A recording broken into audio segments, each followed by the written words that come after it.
Rendons-nous à Yamoussoukro, capitale politique de la Côte d'Ivoire. Le Rotary Club de la ville a décidé de poursuivre le rêve du premier président, le père bâtisseur de la Côte d'Ivoire moderne, le président Félix Houphouët-Boigny, en favorisant le développement de zones végétalisées pour une ville verte.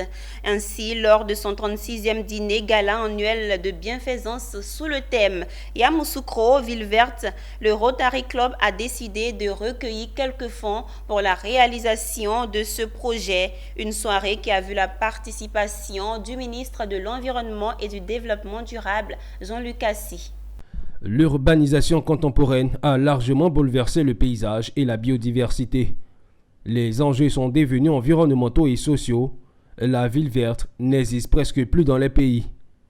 En Côte d'Ivoire, dans la capitale politique et administrative, le Rotary Club Yamoussoukro a décidé de poursuivre le rêve du premier président, le père bâtisseur de la Côte d'Ivoire moderne, le président Félix Houphouët-Boigny, en favorisant le développement de zones végétalisées pour une ville verte. Pour ce faire, lors de son 36e dîner gala annuel de bienfaisance, les membres ont décidé de recueillir des fonds pour réaliser ce projet, démarré depuis l'année dernière où ils ont commencé à planter les arbres dans la ville. Cette année, ils ont décidé de planter les arbres dans les zones habitées sur un tronçon de 3 km du carrefour Sapeur-Pompier au carrefour Route Doumé, qui est un véritable îlot de chaleur et pollué par les gaz d'échappement des camions qui doivent être régulés par des zones vertes.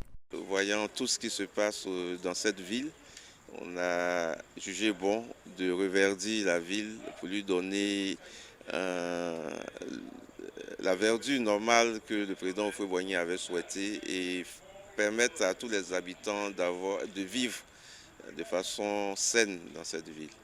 D'abord, nous allons faire toutes les grandes voies, en commençant déjà par la voie de contournement, en commençant par le feu des sapeurs-pompiers pour atteindre le carrefour, la voie Doumé.